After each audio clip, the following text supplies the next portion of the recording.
Hi there. So I'm going to pass you in very, very good hands. This is Caroline, who is... have you ever listened to the Shedunnit podcast? I'm arriving at Agatha Christie's home, Greenway. I've wanted to visit for a long time, and last year I finally got the opportunity. It's a beautiful September day, and the sun is peeking through the clouds as I step into the hallway. Agatha first encountered this Georgian manor house on the banks of the River Dart in Devon as a child, when her mother took her along while she paid a social call on its then owners. In 1938, after nearly 2 decades of literary success, the author purchased it and the surrounding 33-acre estate for what she considered the bargain price of £6,000, around £300,000 today. Over the following decades, it became a treasured home for Agatha and her extended family, as well as inspiring the locations of several of her novels. And now, you're going to come with me as I look around. I do. Yeah, okay. So this is the main entrance hall, right? So you come in the front door, this is what you see. And It's Agatha's great-grandparents who are American, and they came over back to the UK, and they had the house in Torquay, Ashfield, which was the family home, of course, and that's where Agatha, 2 generations down, that's where Agatha was born. Hence the connection. We've got Madge, which is Agatha's sister, and then there's her brother, Monty. this is Clive, by the way. Greenway is now looked after by the National Trust, and he's one of the volunteers here, and he offered to show us around. My friend Elizabeth, who was visiting from America at the time, also joined me in going round the house, so you might hear from her occasionally too. Yes, so just move here. I keep one eye on the door. Yeah, of course. With Agatha, aged 4, with her doll Rosie. And then we got Rosie here on the chair. Yeah. I wasn't around, but allegedly when the National Trust first took over, they found the doll wrapped up in storage upstairs somewhere. And then there's Agatha's round the corner here, her cousin Jack. That piano you can hear playing in the background is Agatha's piano, and it's in the drawing room just off the hall, which is where we're going next. The National Trust leaves the piano open for visitors to have a go on, if they like.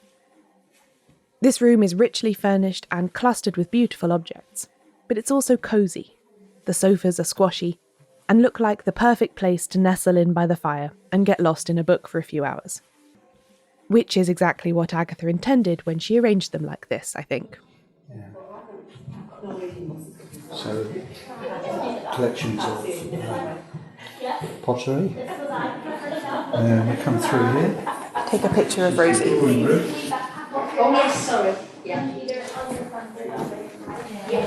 So many things. We were very fortunate in the layout of the drawing room as we've got photographs. Right, of course. Agatha sitting at one of these sofas here, and we were able to lay out all the things on the ornaments exactly as Agatha had it. And when the house was gifted to the National Trust, all the things were as well? Yeah, well, it was always Agatha's intention that it came to the National Trust. So Agatha died in 1976. But in the meantime, Agatha handed the property over to her daughter, Rosalind, and her husband, which was the arrangement, and then up until their death. And Rosalind died 2004 and her husband 2005. Then it was handed over to the National Trust. Everything, the house, the contents, right. So it all came in one go. Exception. Yeah. After a lot of restoration work, the house was finally opened to the public in 2009. Also in here we've got Agatha's grand piano. She was an accomplished pianist, but she didn't like playing to people other than her husband. She was a bit shy. In fact, she was more than a bit shy. It was this paralysing fear of playing in front of other people that led Agatha, at the age of 17, to abandon her teenage ambitions of becoming a concert pianist. Her teacher felt that she had the talent and, with the right training, could have done well, but that she didn't have the temperament for a life of public performance. She continued to enjoy music for the rest of her life, though, hence the presence of a baby grand piano here. There are lots of little glimpses of Agatha's personality around this house. As we move towards the kitchen, Clive points one of them out. Then here we've got Agatha's CBE. Agatha was a very private and shy person, and she kept that all closed up behind the crockery in here. So, in deference to that, to an extent, the National Trust, at least they brought it forward and opened it up so you can see it. But she certainly liked China. I think we can say. There's, Look at all this, like, there's not even, it's just... Why the shells aren't bending, I don't know. Yeah. A CBE is an honour awarded by the reigning monarch of the United Kingdom, and Agatha received hers in the 1956 New Year's Honours List. The actual award is a medal in a box, and she kept it stuffed in the back of this kitchen cabinet, which is absolutely full to the brim with china. And I mean full. There are plates stacked right up to the very top, to the point where you would really struggle to get one out. She was a very keen collector of ceramics, and I suppose at a certain point you just run out of room to put it all. But lest we forget that Greenway is a country house, not just a cosy family-sized home, there's a little remnant of that Downton Abbey upstairs-downstairs life on display as we make our way towards the stairs. The bells here, they were connected to each room. So if a member of the household, they wanted a servant or something, they'd pull the cord and it would ring a bell. Now, each bell has got a different note. So the members of staff, which would be in the kitchen area, they would know by the note of the bell which room that they got to go to. Yeah, so. Oh, very musical. No tone-deaf servants. Upstairs, there are lots of souvenirs and pieces from Agatha and her archaeologist husband Max's travels in the Middle East. Again, sort of items of military. There's the Damascus chest, which was bought by Agatha and her husband from Damascus, because they used to have a house in Damascus, circa 1900, I think, inlaid with shell and bone. But it wasn't just artefacts from their travels that they installed at Greenway. The small bed. People often ask for why the small bed, and it's a campaign bed that all comes apart. And Max, her husband, used to take it with him on his archaeological digs. Found it particularly comfortable, so when they used to come to stay at Greenway, he would bring his own bed with him. Very good. This, of course, is in Agatha's bedroom. And just off her bedroom is one of the most popular areas of the house for visitors, according to Clive. And this is her wardrobe. This is her wardrobe, yes. All the clothes, Agatha's, or some of them are Rosalind's. Fur coats there, of course, from a different era now. It was fairly tidy in there, of course, because the National Trust curators have put everything to rights. But I don't think I've ever seen a wardrobe so absolutely stuffed with items. Agatha, and then her daughter Rosalind, certainly like to have plenty of options when getting dressed in the morning. But we can't linger in here too long. There's so much more to see. This room here is, we call it a fax room, only because Rosalind and her husband used to use this, and it's got a fax machine back in the days. This is a small office, squeezed in between two of the upstairs bedrooms. But the fax machine is not all it contains. There's a full set of Agatha Christie first editions, all hardbacks with their dust jackets, and... This was a script when they did Dead Man's Folly in the building here. That's a script signed by Suchet. They only filmed about 2 or 3 scenes. Right, okay. But you've never seen so much equipment. Trucks, catering trucks and everything. up the road up there. The novel Dead Man's Folly was first published in 1956, and it's one of several Agatha Christie books to feature a house heavily based on Greenway. The others, in case you're interested, are Five Little Pigs, Ordeal by Innocence, and Towards Zero. In Dead Man's Folly, Greenway becomes Nass House, the country estate to which Hercule Poirot is summoned by his friend Ariadne Oliver, so that he can assist with a murder hunt she is organising at the Summer Fete. Like Greenway, Nass House is also an elegant white-painted mansion overlooking a river, the fictional River Helm in this case. The Greenway boathouse down on the river also features heavily in the story. A film adaptation was made in 1986 starring Peter Ustinov, but that was shot at a different location. When it came to be done for television, for the Agatha Christie's Poirot series, the producers decided to use the authentic location and shot it at Greenway. The filming was done in 2013, and it was actually the last episode of the entire series to be filmed, although when it aired later that year, it wasn't the last to be shown. But I imagine it felt fitting for the cast and crew, many of whom had been working on the show since the late 1980s, to finish here at Agatha Christie's own house. After the break, the Americans come to Greenway.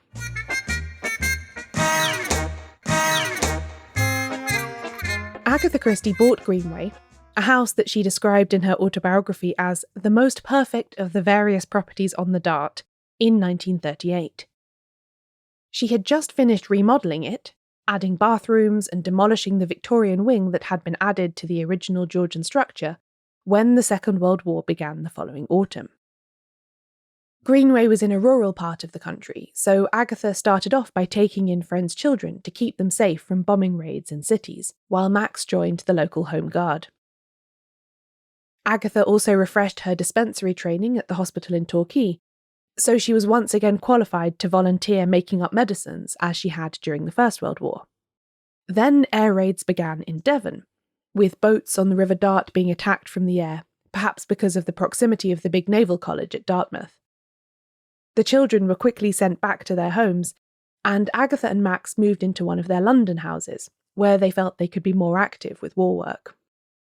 Greenway was first used by evacuees from London, and then was requisitioned by the Admiralty for use by the American Navy and Coast Guard. This meant Agatha couldn't come back here until after the war. Overall, Agatha felt that the Americans stationed here took very good care of her house. She had expected that it would be bombed to ruins in the raids, and so anything better than that was a bonus. The Americans did leave her 2 mementos of their stay, though.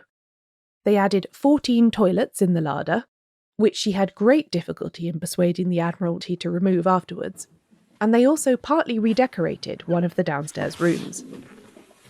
So, during the Second World War, the house was requisitioned by the American Navy in preparation for D-Day. It was occupied by the 10th Flotilla of landing craft. The artist was Lieutenant Marshal Lee, who was a landing craft commander. And there's one of his land. I think it was 323. I think that was the one he used. But it depicts his exploits in the Navy during the Second World War. Finishing up over there at Dartmouth and Greenway House at the top of the hill. Of course, yeah. But he's painted the house with too many windows. Yes, it's not quite that wide, is it? The young lady and the cherubs, we're not sure where that fits. But that was The end of the journey. that was painted after Lieutenant Lee left. The young lady that Clive referred to there is a scantily clad pin-up style picture of a woman surrounded by cherubs.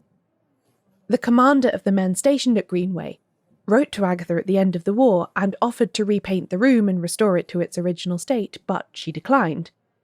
She later described the mural as a war memorial and was proud to show it and the house to any relatives of American servicemen who visited in later years. This mural is in a room that the family used as a kind of library, and this is probably my favourite part of Greenway, not least because it offers a chance to poke around Agatha Christie's book collection. all the books here would be Agatha's reading. A lot of her books here in different languages. Then we've got here 6 books under the name Mary Westmacott. Now this is Agatha, but they're romantic novels. So she only got to write 6. So probably preferred her crime ones. We've got some other crime writers here as well. Tied up in tinsel is Naomi Marsh. Yeah, there's quite a few of those, yeah. Up here also we've got this collection, the Greenway collection of Agatha's books. Is it 32, is it? Yeah. These are the favourite books by Agatha of Rosalind, her daughter. Right. And these were Rosalind's favourite, so she commissioned this set. Reluctantly, we're now leaving the library and moving into the dining room, which is a huge and impressive room with a massive table laden with fancy china and silver. But before we get to that, there's something by the door that Clive wants to show us. One of your colleagues was telling us about the cobra with the cork on its fangs. Yes, yes. Agatha always had the cork on. It used to snag her stockings as she walked past, so she could. But you know, people nick the cork. So sometimes the cork's missing. So we have to put another one in. The cobra is a knee-high silver ornament that Agatha seemed to use as a doorstop, and it has a sharp tongue that sticks a few inches out of its mouth. Clearly, this was a hazard for a lady's stockings, so she solved this problem in a highly practical way, by putting a wine cork on the end of the tongue. This is one of the fun things about visiting the house. It is very much as Agatha left it, full of her things and her idiosyncratic ways of dealing with the small irritations of daily life. I'm not quite sure why people like to pinch this cork particularly as a memento of their visit to Greenway, but there's no accounting for taste. On the dining table is another example of Agatha's personal tastes. A small jug by the place where she used to sit. In this, she used to have her favourite mealtime beverage, which was, surprisingly enough, cream. She didn't like to drink alcohol, but she really, really liked cream. Indeed, she says in her autobiography that there is no doubt about it, my favourite thing is, and probably always will be, cream. She grew up not far from Greenway in Torquay, in a county that is well known for its thick, luscious cream, and she seemingly never lost her taste for it. Sometimes, as a concession to health, she would drink it diluted with 1 part milk, but she never gave it up entirely. The dining room is also a good place from which to appreciate the changes that Agatha made to the house when she first bought it, Clive says. On this side of the house, on the other, behind these doors, was an extension, a Victorian extension, which didn't really fit the architecture of the house. So when Agatha came, eventually she had it pulled down. One of the reasons she liked to have it down was because it had a snooker table in, and she used to be annoyed when everybody sat for dinner and the men used to get up and go into the snooker room. She didn't like that, so you should have gotten rid of the table. You know, you didn't have to get rid of the whole section of the house. That's right, yeah. So we're left with these 2 curved doors. A lot of people remark on these curved doors, but they're just cupboards now. The curved doors certainly are very impressive, on either side of a feature alcove in the wall. It does look like if you go through them you'll be going into yet another big room, but they are now, as Clive says, just cupboards for storing yet more of Agatha's endless china collection.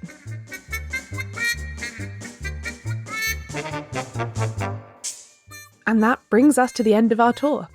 I hope you've enjoyed this audio glimpse inside Agatha Christie's house, and all the traces of her life and personality that are still present at Greenway. Unfortunately, Elizabeth and I can't take you with us as we head to the tea shop to eat scones, or stroll about the gardens overlooking the river, so you'll just have to imagine what that part is like. I think Agatha Christie would approve of the amount of cream we're going to consume, though. This episode of Shedunnit was written and hosted by me, Caroline Crampton. Special thanks to Clive and everyone at the National Trust for making me and my microphone welcome at Greenway, and to Sarah Thrift for arranging it all. I'm also grateful to my friend Elizabeth Minkel, who spent the afternoon doing this even though she has only read 1 Christie novel in her whole life. She has her own podcast, Fansplaining, which I highly recommend. You can find links to all the books mentioned and other information about this episode at shedunnitshow.com/@home-with-Agatha-Christie. I publish transcripts of every episode, including this one. Find them all at shedunnitshow.com/transcripts. If you'd like to hear the complete, unedited audio of my tour around Greenway, that will be released as a bonus episode for members of the Shedunnit Book Club very soon. Join now at shedunnitbookclub.com/join and get access to this and 3 years' worth of extra podcast episodes. Shedunnit is edited by Euan MacAleece, production assistance from Leandra Griffith, member support for the Shedunnit Book Club from Connor McLoughlin. Thanks for listening.